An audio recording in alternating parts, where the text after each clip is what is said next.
दोस्तों सच्चे दिल से कमेंट बॉक्स में लिखें गोवर्धन की हार्दिक शुभकामनाएं। राधे राधे, जय श्री कृष्ण। आज मैं आप लोगों को गोवर्धन पूजा संबंधित संपूर्ण जानकारी बताऊंगा और इस वीडियो में बताऊंगा कि गोवर्धन पूजा के दिन हमें गौ माता को क्या खिलाने से हमारे घर में आकस्मिक धन की प्राप्ति होती है तथा गोवर्धन पूजा संबंधी संपूर्ण जानकारी इस वीडियो में बताऊंगा। अपना कम से कम 8 से 10 मिनट का बहुमूल्य समय जरूर देना, फिर आपको समझ में आ जाएगा हमें जो है गोवर्धन पूजा क्यों करनी चाहिए और हमें गौ माता को इस दिन अंकुर क्यों खिलाना चाहिए। वीडियो को ध्यान से देखना, आपको संपूर्ण जानकारी इसी चैनल में प्राप्त होगी। दोस्तों देखिए, गोवर्धन पूजा कार्तिक महीने की शुक्ल पक्ष की प्रतिपदा को अर्थात प्रथम दिन को मनाई जाती है। तो चलिए जानते हैं गोवर्धन पूजा का शुभ मुहूर्त। तो गोवर्धन पूजा का शुभ मुहूर्त है इस बार कार्तिक माह के शुक्ल पक्ष की प्रतिपदा तिथि की शुरुआत 13 नवंबर दिन सोमवार को दोपहर 2:56 से हो रही है और समापन अगले दिन 14 नवंबर दिन मंगलवार को दोपहर 2:36 पर होगा। ऐसे में गोवर्धन पूजा का पर्व 14 नवंबर को मनाया जाएगा। देखिए, गोवर्धन पूजा के दिन भगवान श्री कृष्ण और गोवर्धन पर्वत और गायों की पूजा की जाती है। गोवर्धन पूजा में अन्नकूट का, जी हाँ, गोवर्धन पूजा में अन्नकूट का बहुत बड़ा महत्व है। अन्नकूट का भोग भी सामर्थ्य अनुसार जरूर लगाना चाहिए। कहीं कहीं लोग मूंग दाल और बाजरे को मिलाकर के खिचड़ी बनाते हैं, तो कहीं कहीं अन्नकूट में भगवान श्री कृष्ण को 56 भोग का प्रसाद भी लगाया जाता है। इस प्रक्रिया को अन्नकूट कहा जाता है। दोस्तों आइए जानते हैं गोवर्धन पूजा पर चढ़ाए जाने वाले अन्नकूट प्रसाद का 56 भोग के बारे में, अर्थात इसका क्या महत्व है।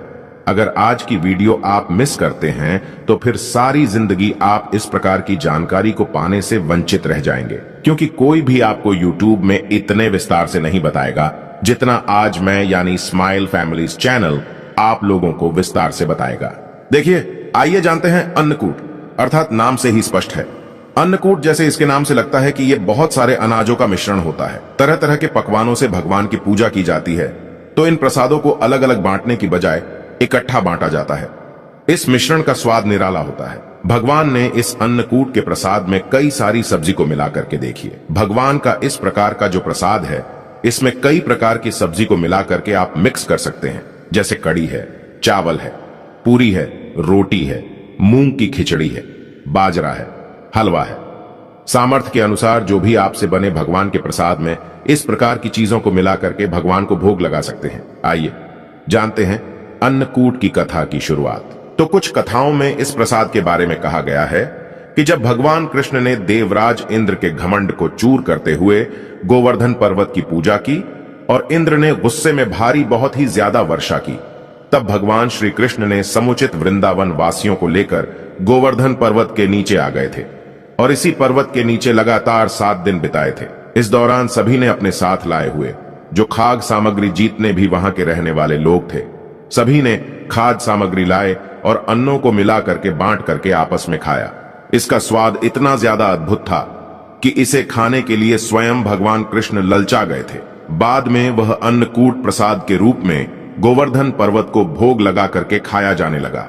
खुद भगवान कृष्ण ने इस प्रिय प्रसाद का हर वर्ष गोवर्धन पूजा करके भोग लगा करके अन्नकूट उत्सव मनाने की आज्ञा दी। दोस्तों आइए स्माइल फैमिलीज चैनल के इस वीडियो में जानते हैं कि गोवर्धन पूजा किस प्रकार से की जाए। अब आप लोगों को अन्नकूट के बारे में जानकारी प्राप्त हो गई है। अब गोवर्धन पर्वत की किस प्रकार से पूजा की जाए।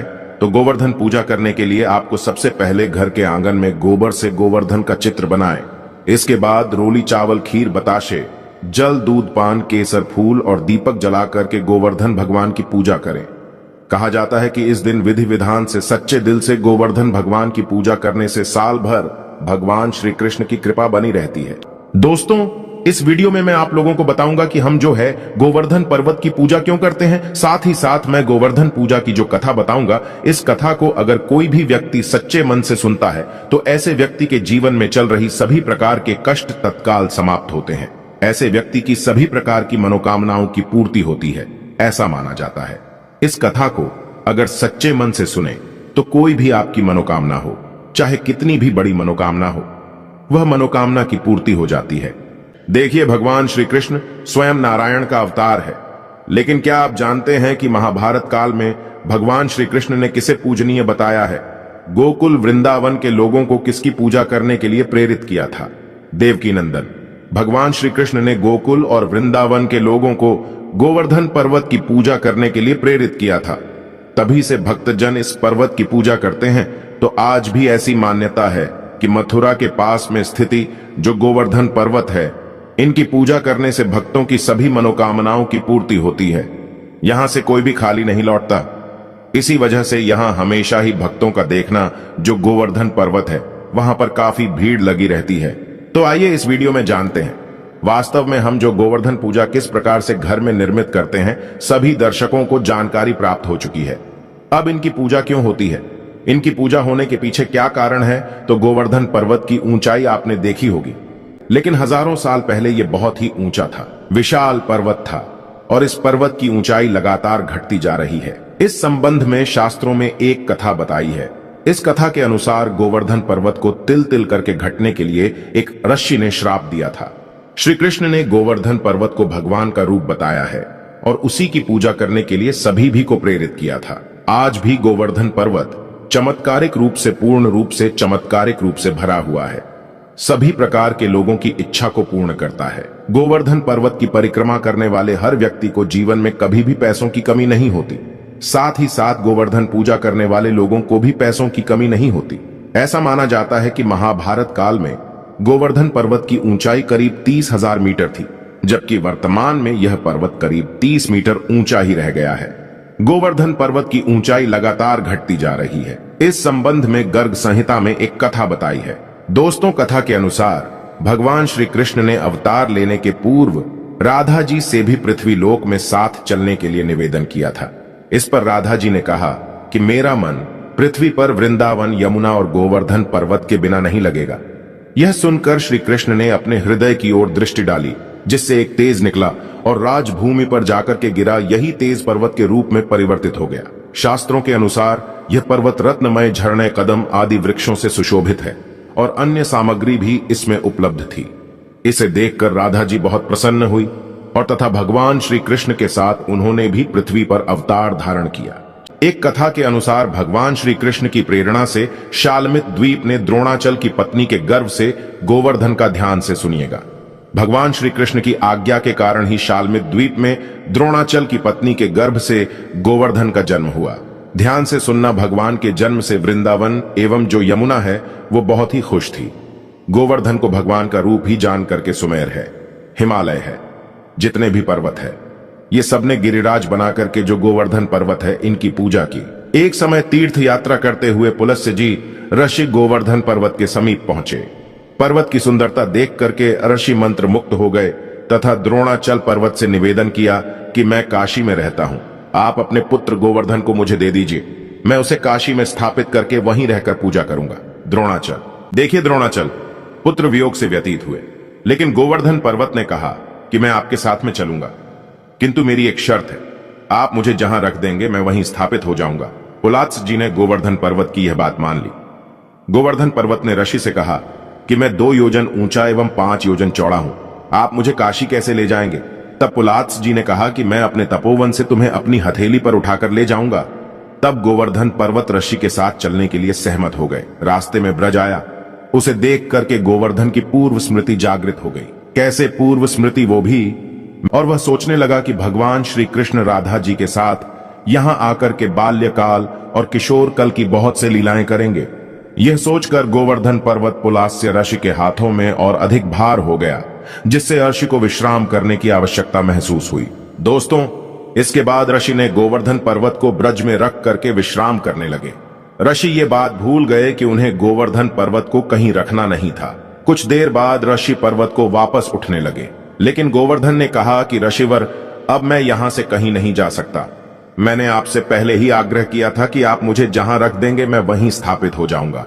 तब पुलात्स जी उसे ले जाने की हट करने लगे, लेकिन गोवर्धन वहां से नहीं हिले। तब ऋषि ने उसे श्राप दिया कि तुमने मेरे मनोरथ को पूर्ण नहीं होने दिया, अतः आज से प्रतिदिन तिल तिल कर तुम्हारा क्षरण होता जाएगा। फिर एक दिन तुम पूर्णतः धरती में समाहित हो जाओगे। तभी से गोवर्धन पर्वत तिल तिल करके धरती में समा रहे हैं। इसका प्रमाण आपको कलयुग में आज भी दिख रहा है। भगवान श्री कृष्ण ने अपनी समस्त कलाओं के साथ द्वापर युग में इस पर्वत पर भक्तों को मुक्त करने वाली कई लीलाएं की थी। इसी पर्वत पर को इंद्र का मान मर्दन करने के लिए उन्होंने अपनी सबसे छोटी उंगली पर 3 दिनों तक उठा करके रखा था। कई कथाओं में इसे 7 दिनों तक उठा करके रखा था, ऐसी जानकारी मिलती है। एक और इसकी कथा है जो कथा रामायण काल से जुड़ी हुई है। यह अच्छी कथा है और इस कथा को सुनने मात्र से व्यक्ति की गरीबी मिटती है, व्यक्ति की मनोकामना की पूर्ति होती है। दोस्तों, पौराणिक धर्मशास्त्रों की माने तो जब त्रेता युग में भगवान विष्णु ने राम के रूप में अवतार लिया था और वनवास के दौरान उनकी पत्नी अर्थात माता सीता जी को लंकापति रावण ने छल करके अपहरण करके लंका में ले गया था, तो उस दौरान भगवान श्री राम ने लंका पहुंचने के लिए वानरों की विशाल सेवा के साथ समुद्र पर राम सेतु का निर्माण करा रहे थे। ध्यान से सुनना, कहा जाता है कि इस समय समुद्र में राम सेतु का निर्माण के लिए बहुत अधिक पत्थर और पेड़ पौधों की लकड़ी की आवश्यकता थी। कहा जाता है कि राम भक्त हनुमान जी ने इन्हीं पत्थरों के संग्रह के लिए हिमालय की ओर गए थे और वहां पहुंचकर हनुमान जी ने एक विशाल पर्वत को अपने हाथों में उठा लिया था। तब उसे लेकर हनुमान जी समुद्र की ओर उड़ चले। इस दौरान हनुमान जी को रास्ते में पता चला कि राम सेतु का निर्माण पूरा हो गया है और हनुमान जी इस दुविधा में पड़ गए कि अब क्या किया जाए, इस पत्थर का क्या किया जाए, इस पर्वत का क्या किया जाए। तब उन्होंने उस विशाल पर्वत को वहीं जमीन पर स्थापित कर दिया। दोस्तों, कहा जाता है कि हनुमान जी के द्वारा जमीन पर रखा गया विशाल पर्वत कोई और नहीं बल्कि गिरिराज अर्थात गोवर्धन पर्वत था, जिसे बाद में गोवर्धन पर्वत के नाम से जाना जाने लगा। जिसके बाद गोवर्धन पर्वत बहुत निराश हुए और उन्होंने हनुमान जी महाराज से आग्रह किया, अपना दुख सुनाया। ध्यान से सुनना, तो गोवर्धन पर्वत ने कहा कि हे भक्त शिरोमणि हनुमान जी महाराज, मैं प्रभु श्री राम के ही न काम आया और ना ही अपने स्थान से जुड़ सका। जी हां, ना मैं प्रभु राम के काम आया क्योंकि समुद्र जो है बन चुका है और ना मैं अपने स्थान से जुड़ा रह सका, अर्थात मैं अपने माता पिता से विलग्न हो गया। और जो है इस प्रकार से प्रार्थना करते हुए गोवर्धन पर्वत निराश हो गए। निराश देख करके हनुमान जी महाराज को बहुत ही दया आई, क्योंकि हनुमान जी महाराज बहुत ही दयालु थे। तब भक्त शिरोमणि हनुमान जी ने गिरिराज अर्थात गोवर्धन पर्वत को आश्वासन दिया कि द्वापर युग में जब मेरे प्रभु श्री राम श्री कृष्ण के रूप में आएंगे, तब उस दौरान वह आपके आसपास ही अपनी बाल लीला करेंगे और आपको अपनी उंगली से उठा करके देव तत्व रूप में प्रतिष्ठित करेंगे, जिसके बाद सभी लोग आपकी हमेशा हमेशा के लिए पूजा अर्चना करते रहेंगे।